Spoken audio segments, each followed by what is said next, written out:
مرحبا، رح نعمل مع بعض اليوم أكلة مجدرة بالرز. أكلة سهلة اقتصادية سريعة كتير كتير طيبة.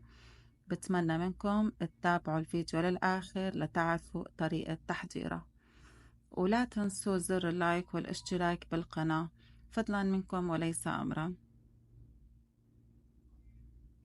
بالبداية بنسلق 3/4 استواء كاستين عدس، حبة كبيرة بني، حبة كبيرة. وبالمقلاية على جنب بنضيف نص كاسة زيت زيتون، ومنقلي 3 حبات بصل مفروم ناعم.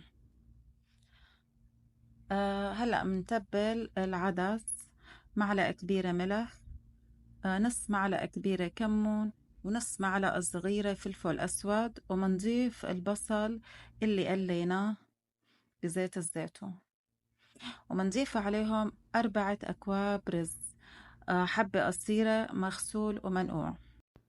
هلأ منستنى لتنشف المي، بعدين منغطيه ومنهديه على نار هادية كتير لمدة نص ساعة، ومنزين المجدرة بالبصل المقلي، وبيتقدم جنبها سلطة لبن بخيار. صحة وهنا، سلام.